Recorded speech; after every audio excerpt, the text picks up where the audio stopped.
Hello, my name is Vanessa. I'm 27 years old. Only a year ago, I went through a life-threatening event that resulted in my in-laws getting arrested and me getting a divorce from my husband. I know it all sounds crazy, so let me start by telling you a little about my relationship with my now ex-husband, Daniel. Daniel and I met in college and we started dating because we found out we had a lot of things in common. I ended up liking his company and the way that he always found a way to make me laugh. Besides, it did help that he was a very attractive man. We dated for a long while until we graduated before we decided that it was time for us to meet each other's parents. My parents loved Daniel, but when it came time to meet his parents, I couldn't help but feel like his parents did not like me. They were cold towards me, and for some reason his father Dominic kept throwing insults my way. They went unnoticed because Daniel's mother, Melanie, would laugh it off as a joke, and then Daniel would follow along. I was pretty uncomfortable the entire time, and I was beyond glad when it was time for us to leave. After our first meeting, Daniel asked me how I liked his parents. So, how did you like my parents? Well, I think they're pretty cool, but what happened? Did you not like them or something? No, but I think that they don't like me. Why in the world would you think that? To start, your mom barely even looked at me, and the few times that she did, I swear she sneered at me. What? That's nonsense. My mom prides herself in being a proper lady. That's literally the last thing she would ever do. And then your dad kept throwing thinly veiled insults at me the entire time. Literally, when did he do that? When I was telling him that I was a legal consultant, he said, and I quote, "Lawyers are known to be scumbags, and they also tend to look like it. I wonder if my son has a thing for those." Oh, come on. He didn't mean anything bad by that. That's just my dad's sense of humor. That's a pretty messed up sense of humor, and very hurtful too, don't you think? I guess I've just gotten desensitized to it, but I can see how it can be hurtful to someone who isn't used to it. I'm sorry that they made you feel that way, but I promise you that they never intended to do it. Are you sure? Because if they don't like me, I'll respect that and keep my distance. I understand that sometimes you can just not like a person, and I don't want to seem annoying by being around them a lot. Hey, don't you dare think that way. It's been a while since I brought a girl home, and they're a little protective of me. I guess they were just trying to judge how you were for me. Don't take it to heart, please. Fine, if you say so. I didn't know how Daniel expected me not to take his parents' odd behavior to heart, but I tried my best. I met them a few more times after that, and every single time they treated me like I was stupid and inferior to them. I tried to talk to Daniel about it, but he never seemed to listen to me. Eventually, I gave up and resorted to avoiding much contact with his parents. About a year after we met each other's parents, Daniel proposed to me, and within 6 months we were married. At the wedding, Melanie and Dominic were very rude to not only me, but also to my entire family. I brought it up with Daniel, and we ended up having a pretty big fight. But like always, it did not lead to any results. He'd keep excusing his parents' behavior with them, just being overprotective of him, but I didn't see why that needed to include being so mean to someone's entire family. I could deal with their behavior, but there was no reason to insult and belittle my family. After that, I pretty much barely spoke to either of them, and that was the way it was for a good 6 months. Daniel tried his hardest to mend the relationship between me and his parents, but every time I caved and went to visit them, they'd get more egregious with their insults. I will say that no matter what they said or did, I never once retaliated. I was always nice to them, and I never penalized Daniel for not taking my side. I only expected an apology when they took it too far. One day, Daniel came back home from work and told me that his mom called and she invited us on a camping trip with her and Dominic. So my mom called me today. Oh, what did she say? She told me that she and Dad were going on a camping trip this weekend. That's nice. Good for them. Yeah, well, they invited us too, and I really want to go. You can go if you want to, sweetie. What about you? They invited you along as well. In fact, Mom insisted that you come along. Really? Why? She never liked me to begin with. This again. My mom loves you. She's just not openly affectionate. Honey, she tried to push me into our wedding cake at our reception. I don't think she likes me at all. So you're just going to turn down their invitation because you think that she doesn't like you.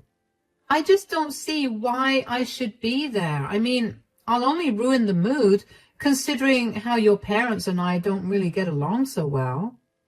That's nonsense. What has my dad ever done to you? He hasn't done anything, but he's sure had a lot of insults to throw my way whenever you're not around, which, by the way, your mom finds hilarious. Are you trying to make my parents seem like some evil in-laws or something? Because I do not appreciate that at all. Daniel, I'm not trying to do anything like that. I've been trying to tell you from the start, but you would never listen to me. I don't feel comfortable being in the woods with two people who blatantly dislike me. It's just not my cup of tea. Why can't you see this as my parents' attempts to make things up then? I mean, they were adamant about bringing you along anyway. Maybe they're trying to clear all your suspicions about them not liking you. How would they even know about my suspicions? I may have told them about it, but only because I wanted you to be proved wrong so you can become comfortable around them. Daniel, you can't do that. How do you know that they won't dislike me even more now? I know they won't, and that they don't, because they've invited you to our camping trip. Keep in mind that this is a very important trip, because when I was growing up, we would go on camping trips to bond as a family. Trust me when I say that this is their roundabout way of telling you that they want to make things right with you. Fine, if you say so, but if I feel like even the smallest thing is off, you have to bring me back home. Absolutely. You have nothing to worry about. I was still very skeptical about going on this trip with Daniel's parents. They had made it abundantly clear that they did not like me, so for them to insist that I come along on some camping trip with them made me feel like there was something wrong. This feeling did not go away, and I tried my best to ignore it because I wanted to desperately believe that the invitation was their attempt to fix our relationship. When the day for the camping trip finally came, I couldn't help but notice how antsy Daniel was. I asked him if everything was all right, and he told me that he was worried about whether I'd be able to keep up with all the hiking involved. I assured him that I was, and then his parents arrived to pick us up. On the drive to the campsite, I ended up falling asleep because the anxiety about the trip kept me up the previous night and on my toes during the entire day. So I had no idea where we had gone, which was my first mistake. When we got there, we parked the car a good while away from the camping spot and hiked for about an hour and a half before we finally found a place to camp. We set up our tents. Each couple shared a tent and unpacked the food we'd bought. It had been a relatively good time by that point. Melanie and Dominic had been surprisingly nice, and I enjoyed it. After dinner was done, I thanked both of them for inviting me along.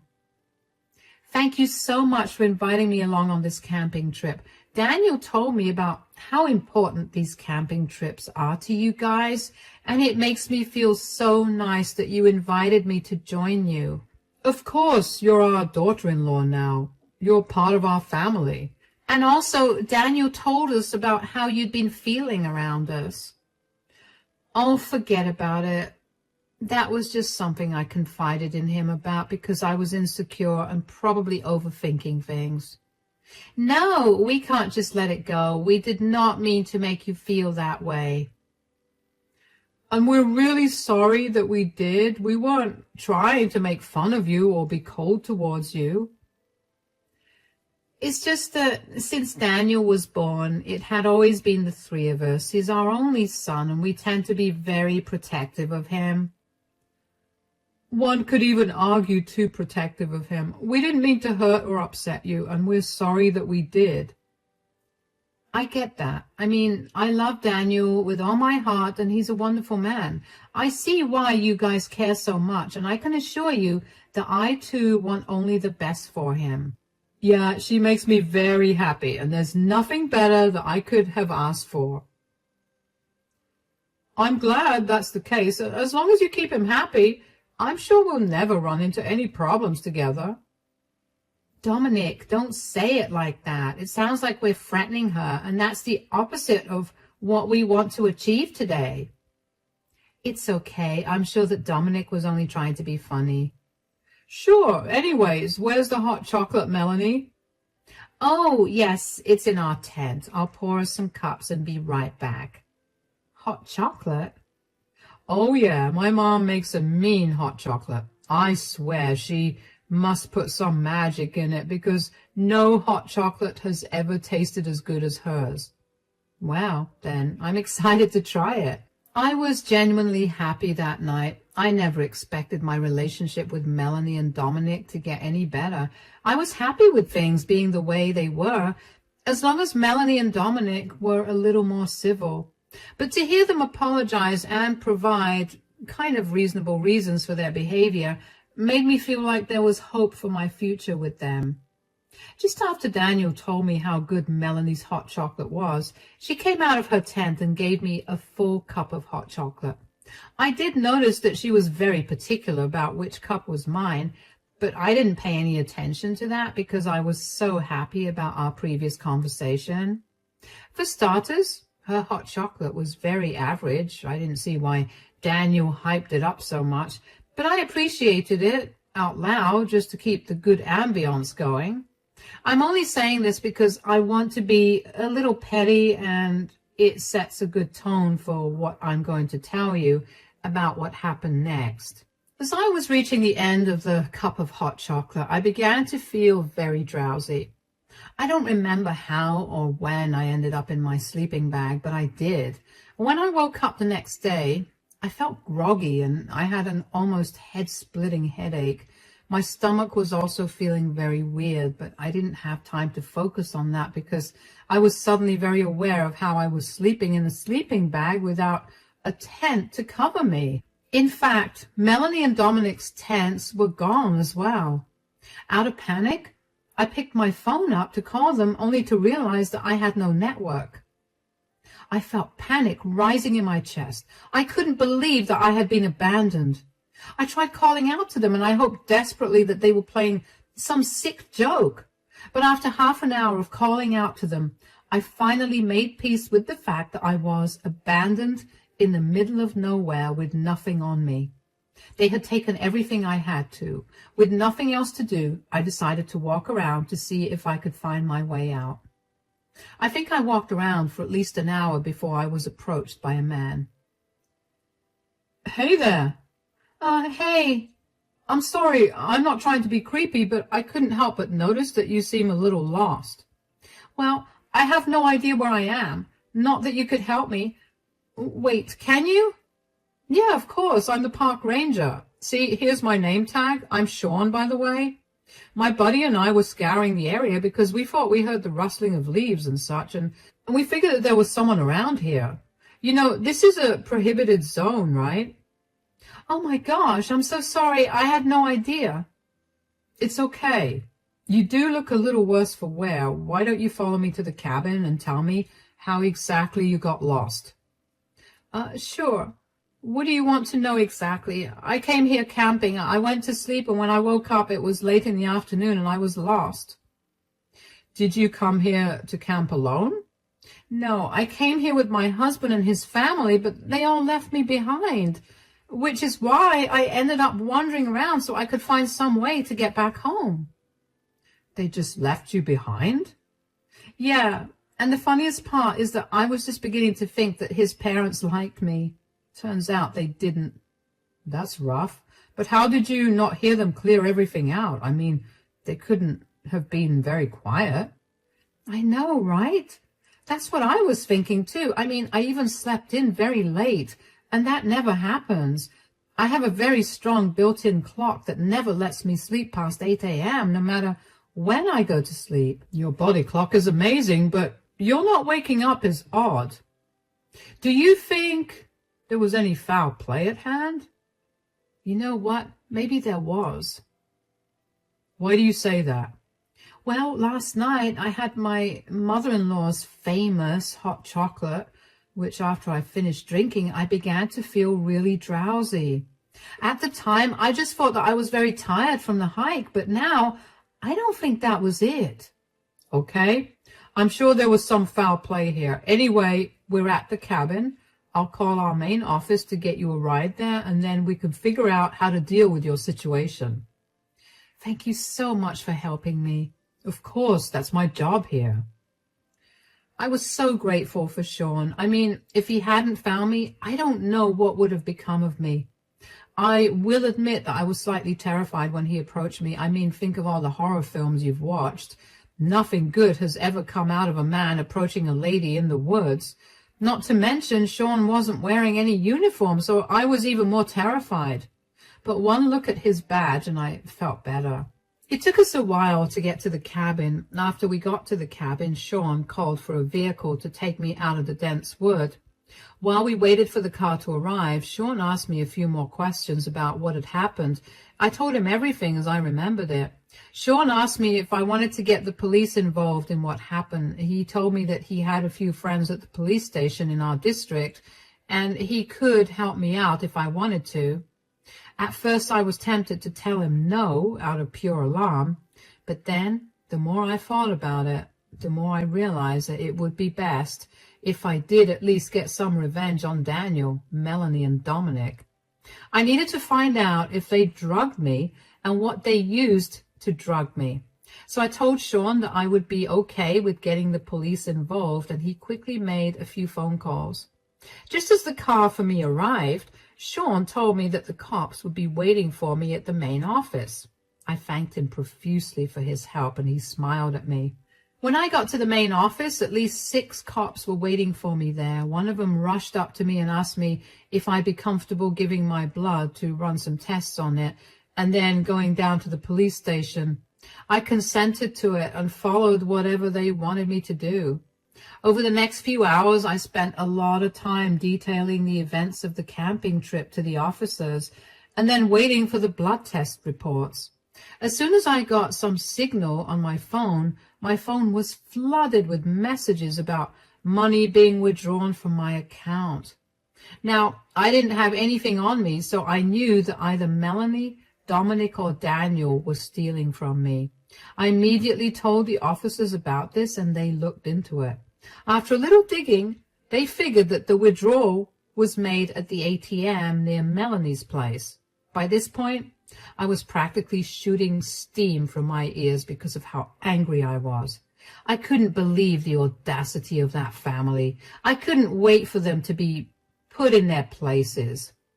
When the reports finally came, I was told that I had been administered a near-lethal amount of sleeping pills. My heart started racing when I heard that.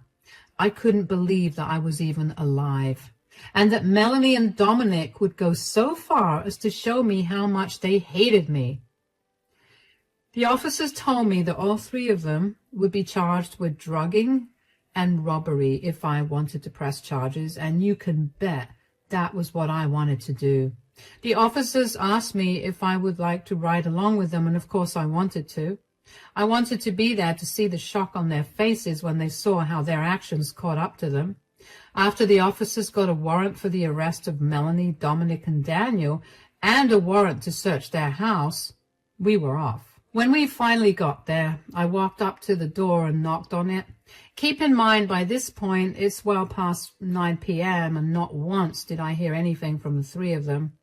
Melanie opened the door and looked shocked to see me with 6 cops standing behind me. Hey, Vanessa, where have you been? We've been worried sick. Save it, Melanie. You guys tried to drug me and rob me. That's not true. Oh, really? Then why did I wake up all alone in the forest with nothing on me except my phone, which I had thankfully kept in my pocket, and you lot didn't seem to check? What? What are you talking about? We tried to wake you up when we were going on a hike in the morning, and you insisted that we go alone. You told us that you'd meet us back home. Are you seriously lying to my face right now? I'm not. And this is a family matter. Why did you involve the cops in this? I had to because I had been drugged and left alone in the woods. Besides, they're here to arrest you guys. Arrest us? Why in the world? Officers? She's always been very unstable, and she's been prone to making up lies to suit her narratives. We've been nothing but kind to her, and she's always tried to pick on us for it. That's a load of lies, and you know it. How can you even prove that we drugged and robbed you? This is unconstitutional. Right here.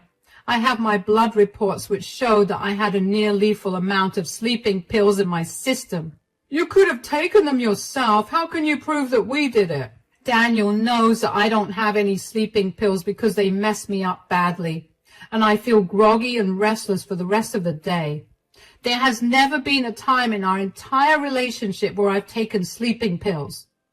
So, they could have been Daniel's pills that you stole. You don't like nature, and maybe you were trying to fall asleep quicker.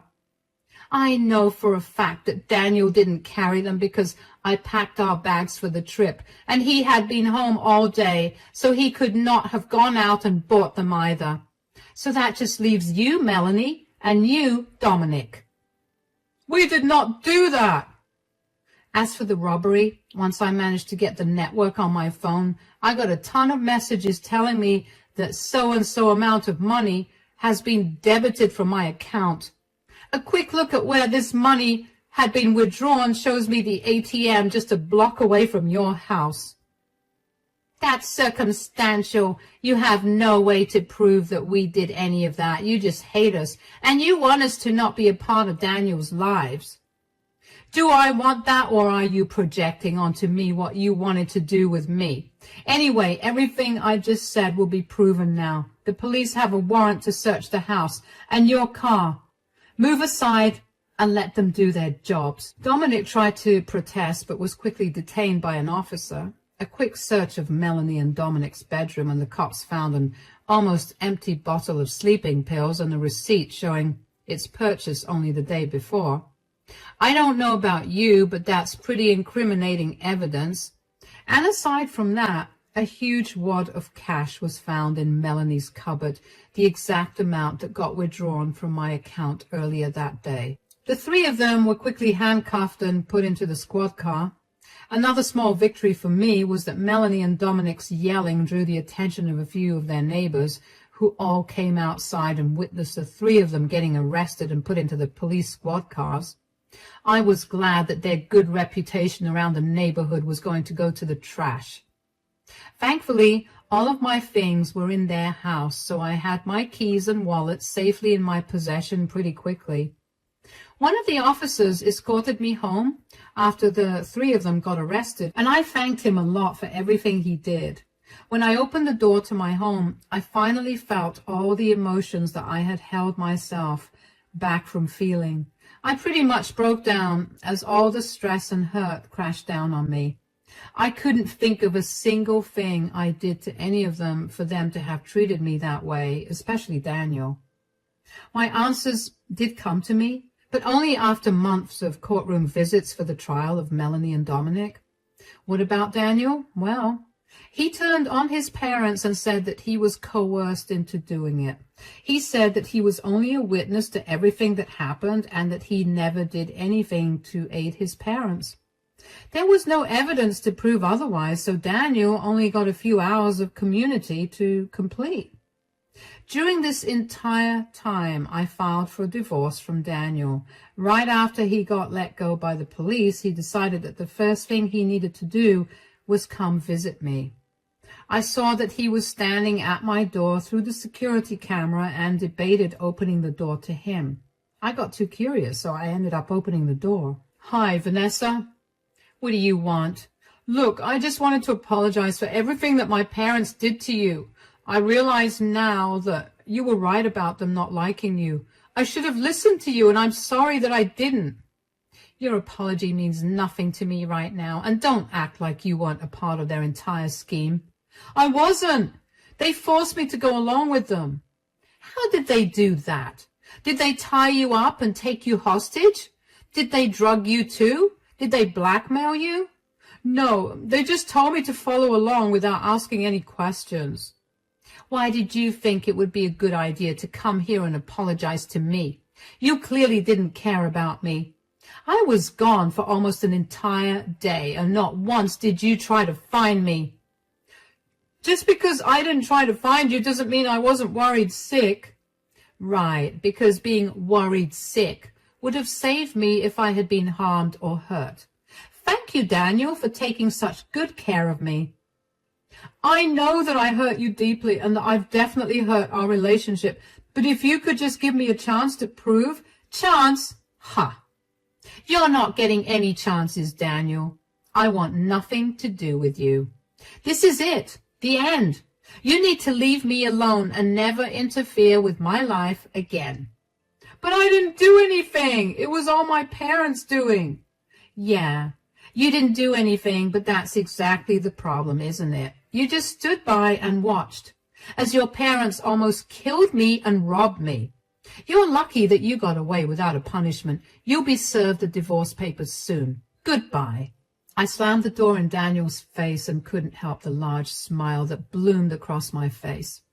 I had finally won, and I managed to get a hold of my life again. I didn't have to worry about whether I was overthinking things again and if I was going crazy.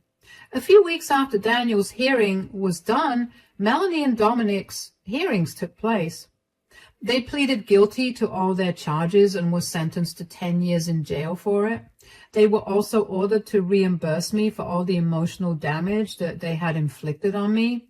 Let me tell you, nothing was more satisfying than seeing the two of them listening to the sentences for their crimes with their heads held low. The once proud and egoistic people were finally brought down to earth thanks to their actions. I was only lucky that day that I happened to run into Sean, who, by the way, has become a good friend now, although I think it's safe to say that I'm done with camping now. As for Daniel and my divorce, thankfully, Daniel didn't make it a hassle. It went off pretty smoothly and we divided all our assets equally. Daniel did try to apologize to me again, and when he realized that it was not working, he got angry and blamed me for everything wrong that happened in his life. He said that his parents were right for trying to kill and rob me. All I could think of when I heard him say that was, wow, I dodged a bullet. It's been really good for me right now. I'm finally breathing easier, and I feel like I'm in control of things again. If there's one thing I've learned through this entire experience, it's to never ignore your intuition.